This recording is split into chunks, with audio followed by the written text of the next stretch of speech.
Hello दोस्तों, मैं पवन मलिक। आप सभी का स्वागत है हमारे यूट्यूब चैनल पे। तो आज की वीडियो में बात करेंगे हम बहुत ही इंपॉर्टेंट टॉपिक पे। जैसा कि मैंने अभी 2-3 दिन पहले एक वीडियो अपलोड की थी किसान कोटे प्लॉट की पूरी जानकारी। तो आप विश्वास नहीं मानेंगे, मेरे पास ऐसे ऐसे कॉल आए कि वो प्लॉट खरीद रहे हैं लोग, और उन्होंने कई बार तो ऐसे कॉल भी आए कि बयाना कर दिया है, उनको यही पता नहीं है कि किस तरीके से प्लॉट खरीदा जाता है, क्या क्या पेपर चेक करने होते और क्या क्या प्लॉट में देखना होता है। उनको कुछ नहीं पता है, उन्होंने बयाना कर रखा है और कह रहे हैं कि जी हमारे प्लॉट की रजिस्ट्री होगी इस डेट में। तो ये ठीक है या कैसे है, और रेट भी बहुत उल्टे सीधे भी बताए कि जी हमने इस डेट में प्लॉट लिया है, या कुछ टाइम पहले प्लॉट कुछ लोगों ने ले लिए हैं। उसमें बहुत बड़ी कमियां हैं कि वो जानते ही नहीं है कि रजिस्ट्री हुई है या जीपे हुआ है या किस माध्यम से खरीदा गया है या कब प्लॉट मिलेगा। तो ऐसे ऐसे बहुत क्वेश्चन आए, तो सभी पे मैंने सोचा क्यों ना एक प्रॉपर वीडियो बना दी जाए कि अगर आप किसान कोटे का यहाँ प्लॉट खरीद रहे तो किन किन बातों का ध्यान रखें जिससे कि आप लूटने से बचे। क्योंकि पैसा जो है वो कमाना बहुत मुश्किल होता है, और हम सोचते हैं कि उससे एक घर के लिए प्लॉट ले लें जिससे कि हम बनाएं और उसमें अपनी फैमिली के साथ रहें। मगर काफ़ी लोग इस पे अच्छा काम भी करते हैं, अच्छे प्लॉट भी दिलाते हैं लोगों को, अच्छी डील भी कराते हैं। मगर वहीं पे कुछ लोग ऐसे होते हैं जो अपने मतलब के लिए वो नहीं देखते कि दूसरे का पैसा कहाँ पे लग रहा है, बस उन्हें अपना परसेंटेज या अपना जो भी उसमें से कमाना है उस पर वो ध्यान रखते।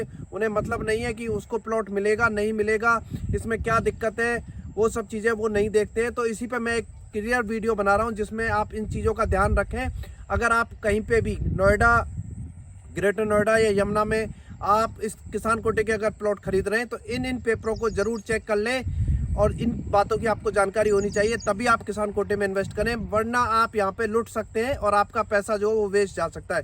देखिए, सबसे पहले हम जब भी कोई प्लॉट सर्च करते हैं और कोई हमें कोई भी प्लॉट बताता है कि ये प्लॉट जो है ये सेल हो रहा है, तो आप उनसे पूछें कि ये किस सेक्टर का है, किस गाँव का प्लॉट है। जैसे कि यहाँ पे सेक्टर 18 है, सेक्टर 20 है, सेक्टर 16 है, सेक्टर 17 है, सेक्टर 22 डी है, या इंडस्ट्रियल सेक्टर है, सेक्टर 32 है, 29 है। इस तरीके से जो सेक्टर है, पहले आप उनसे पूछें कौन से सेक्टर का है, किस गांव का प्लॉट है, और किस गांव का वो किसान है जिसका ये प्लॉट है। क्योंकि किसान किसी और गांव का होता है और प्लॉट किसी और गांव का ऐसे भी हो सकता है। क्योंकि मानिए कोई यहाँ पे, जैसे कि सेक्टर 18 में एक गाँव है यहाँ पे मिर्ज़ापुर का किसान है, उसकी ज़मीन जो थी वो थी ज़मीन रस्तमपुर गांव में, तो प्लॉट जो उसको मिलेगा वो रस्तमपुर में मिलेगा, ना कि वो मिर्ज़ापुर में मिलेगा। इस बात का आप ध्यान रखें पहले उसका। फिर आपको क्या करना है, उससे नक्शा 11 मांगना है। क्योंकि मैंने देखा काफ़ी लोगों ने बयाना कर दिया, उनको यही नहीं पता है कि नक्शा 11 क्या होता है या उनके पास कौन सा पेपर है, बस उन्होंने बयाना कर दिया। उसके बाद आपको उनका नक्शा 11 मांगना है। उसका नक्शा 11 आप लेंगे तो उसमें से फिर आप कैलकुलेशन करेंगे, या किसी वकील वगैरह से आप करा सकते हैं कि उनको कितना मुआवजा मिला है और कितनी उनकी ज़मीन गई है, जिसके हिसाब से आप 7% का प्लॉट निकालेंगे। क्योंकि कई बार प्लॉट होता है 90 मीटर का, लोग बता देते हैं 120 मीटर का है, 125 मीटर का है, हिसाब लगाते नहीं, क्योंकि नक्शा 11 से हिसाब लगता है। और वो तो कह देते हैं कि इतने मीटर का प्लॉट है, आपको पता ही नहीं है कि हिसाब किस तरीके से लगाना है। तो आप हिसाब लगवाएं, किसी वकील से जांच कराएं या किसी से भी कीजिए इनका कितने मीटर का प्लॉट बन रहा है, वो आप यहाँ पे देखें। आपने बयाना कर दिया है, उसके 2-3 दिन बाद आप उसको टाइम दें कि हमें सर्च रिपोर्ट निकाल के दें इसकी, या आप खुद से जाके सर्च रिपोर्ट निकलवाएं रजिस्ट्रार ऑफिस से। उसमें पता चलेगा कि प्लॉट पहले सेल हुआ है नहीं हुआ है। अगर प्लॉट पहले से सेल हो चुका है तो आपका पूरा पैसा जो वो वेस्ट चला जाएगा, आपको कुछ नहीं मिलेगा उसी को जिसने फर्स्ट पार्टी ने खरीदा है, फर्स्ट टाइम जिसने खरीदा होगा उसने। तो आप ये चेक कराएं कि पहले प्लॉट सेल तो नहीं हुआ है और किन किन के नाम पे प्लॉट है। आप उसमें ये देखें कितने लोगों का नाम है। प्लॉट जो है वो वारिसान का है। कई बार क्या होता है, मुआवजा किसी और ने उठाया होता है, वो एक्सपायर हो गए होते हैं और बेच कोई और रहा होता है। तो उसमें आप देखें कि ये वारिसान दर्ज हुआ है नहीं हुआ है। अगर वारिसान दर्ज नहीं हुआ है तो उसमें दिक्कत है, पहले वारिसान दर्ज होना चाहिए, क्योंकि उसमें वारिस कौन कौन बने हैं ये पता होना चाहिए। क्योंकि मुआवजा जो है वो मिला था यहाँ पे जमीन जब एक्वायर हुई थी 2009 में, तो तब लोगों ने मुआवजा उठा लिया था। मगर कई लोग ऐसे थे जब से वो एक्सपायर हो गए, उनके बच्चों के नाम अभी वारिसान हुआ है नहीं हुआ है, बच्चे हैं या उसमें कोई उनकी सिस्टर वगैरह भी है, इन्वॉल्व है या नहीं है, वो सब चेक करें ठीक से। उसके बाद ये सब काम करने के बाद फिर उसमें आप जो है इसमें रजिस्ट्री नहीं होती है। काफ़ी लोग झूठ बोल देते हैं कि रजिस्ट्री हो रही है। रजिस्ट्री इसमें अभी नहीं होती है, क्योंकि रजिस्ट्री होने के लिए प्लॉट जो है वो मौके पे होना चाहिए, उसकी डायमेंशन का पता होना चाहिए। अभी यमुना में जो भी प्लॉट है सेक्टर 20 सेक्टर 25 को छोड़ के बाकी कहीं पे भी प्लॉट जो है वो नहीं लगे, इसलिए रजिस्ट्री अभी होती नहीं है कहीं पे भी। तो इसमें जो होता है वो जीपीए होती है, जनरल पावर ऑफ अटॉर्नी, और विल होती है, और आपका एग्रीमेंट होता है। तो आप ये ध्यान रखें। काफ़ी लोग बोल देते हैं जी उस दिन आपकी रजिस्ट्री होगी, उस जहाँ से में ना आए, क्लियर रखें कि अभी इसमें रजिस्ट्री नहीं हो रही है। रजिस्ट्री तब होगी जब पहले वो प्लॉट मौके पे लगेगा, और पहले किसान के नाम रजिस्ट्री होगी, फिर आपके नाम ट्रांसफ़र होगा, उसके बाद रजिस्ट्री होगी। तो ये क्लियर रखें। इस तरह की इसमें प्रॉब्लम आती है। और मैं एक दो प्रॉब्लम और भी आपको बताऊंगा कि इसमें सबसे बड़ी प्रॉब्लम ये आती है कि कुछ लोगों ने क्या हुआ था, जब पता चला था कि यहाँ पे 2009 में ज़मीन एक्वायर होगी, उससे कुछ साल पहले इन्वेस्टर ने आके यहाँ पे ज़मीन खरीद ली थी, तो उनके भी प्लॉट आज सेल हो रहे। ये यहाँ पे क्लियर रखें कि यहाँ पे जो लोग पुश्तैनी है, जिनकी पुश्तैनी ज़मीन है, उन्हीं को प्लॉट मिलेंगे। बाकी जिन लोगों ने आके यहाँ पे इन्वेस्ट के हिसाब से ज़मीन खरीदी थी, उनको प्लॉट नहीं मिलेंगे। ये प्लॉट बहुत सस्ते रेट पे सेल किए जा रहे हैं और लोग इनको खरीद रहे हैं। तो इसमें ध्यान रखें, उनके आधार कार्ड, उनका जो भी आईडी प्रूफ है वो चेक करें, और चेक कराएं कि ये पुश्तैनी है, गैर पुश्तैनी आदमी है, तो उसका ध्यान रखें। तभी अगर पुश्तैनी आदमी है तो उसी का प्लॉट आप लें।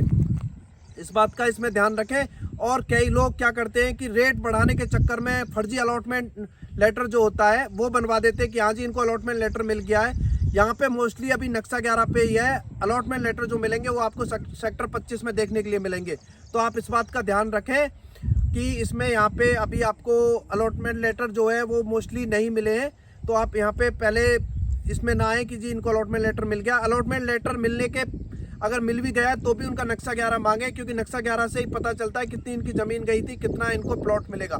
तो नक्शा 11 जो सबसे पहले देखे, क्योंकि कई बार क्या होता है लोगों को प्लॉट तो कम साइज का मिला होता है, अलॉटमेंट लेटर में ज़्यादा चढ़वा देते हैं फर्जी बनाने के चक्कर में। तो आप नक्शा 11 जरूर लें, क्योंकि नक्शा 11 से पता चलेगा कि इनका कितना इनका ज़मीन गई है, कितना इनको मुआवजा मिला है, उसी से वो हिसाब लगेगा क्लियर। एक होता है कि काफ़ी जगह आपने देखा होगा तो मैप दिखा देंगे कि ये इस गांव का मैप है जो तैयार हो गया है, इनका प्लॉट यहाँ पे लग रहा है 12 मीटर रोड पे। इस तरीके से अभी किसी का भी यहाँ पे मैप जो है वो तैयार नहीं हुआ है सेक्टर 25 को छोड़ के। वो ग्रेटर नोएडा के आपको मैप उठा के दिखा देते हैं, स्क्रीनशॉट भेज देते हैं कि जी देख लो इनका प्लॉट मौके पे लग गया है, ये इनका प्लॉट है, इस तरीके से ये होगा, मैप तैयार हो गया है। उसमें ना फंसे। रेट ज़्यादा करने के चक्कर में लोग ये फर्जीवाड़ा कर रहे हैं, इनसे आप बचें, क्योंकि पैसा जो है वो बहुत मेहनत का है। तो डॉक्यूमेंट्स वगैरह जो है वो अच्छे से चेक करें प्रॉपर पूरा। चाहे आप वकील जिससे आप कराएंगे जीपीए वगैरह, पहले पता कर लें जाके। सभी के जीपीए जो है वो रजिस्ट्रार ऑफिस में होते हैं, और वहाँ पे काफ़ी वकील जो बैठे होते हैं। आप जाएं वकील से बात करें कि भाई इस तरीके से हम ये प्लॉट ले रहे हैं, और इसमें आप ये चेक करके बताएं कि इनको कितना प्लॉट मिलेगा, कितना नहीं मिलेगा। क्योंकि यहाँ पे क्या होता है कि आपका पूरा का पूरा पैसा जो है वो वेस्ट जा सकता है। प्लॉट अगर पहले सेल हो गया या प्लॉट कम है, ज़्यादा है, तो उसमें बहुत बड़ी दिक्कत आ सकती है। इन सब बातों का ध्यान रखें। और आप अगर प्लॉट यहाँ पे खरीद रहे हैं तो और भी कोई ऐसी जानकारी चाहिए तो उसके लिए आप कॉल कर सकते हैं हमारे दिए हुए नंबर पे। एक और इम्पोर्टेंट बात, यहाँ पे किसान का पता होना चाहिए कि नेचर कैसा है। वो आपको नहीं पता चलेगा, क्योंकि आप पर्सनली किसान को नहीं जानते, मगर जिस डीलर के थ्रू डील कर रहे हैं हो सकता है वो किसान को जानता हो, उसका नेचर कैसा है। तो आपका काम है कि डीलर जिसके साथ आप डील कर रहे हैं उसको अच्छे से जानते हो, उसका पता होना चाहिए कि वो किस तरीके का डीलर है, तो उसके बारे में पता होना चाहिए, तभी आप ये डील करें। बाकी किसान कोटे में आप फंस भी सकते हैं, ये भी ध्यान रखें। तो आज की वीडियो में इतना ही। वीडियो अगर आपको अच्छी लगी हो तो वीडियो को लाइक करें, ज़्यादा से ज़्यादा शेयर करें, उन लोगों के पास शेयर करें जो यहाँ पे किसी भी तरह की प्रॉपर्टी में इन्वेस्ट कर रहे हैं, उनके पास आप हमारी वीडियो को शेयर करें। और चैनल पे पहली बार आए तो चैनल को सब्सक्राइब करें, बेल बटन पे क्लिक करें, जिससे फ्यूचर में कोई भी वीडियो अपने चैनल पे अपलोड करते हैं उसका नोटिफिकेशन आपको मिल सके। तो चलिए दोस्तों, जय हिंद, जय भारत।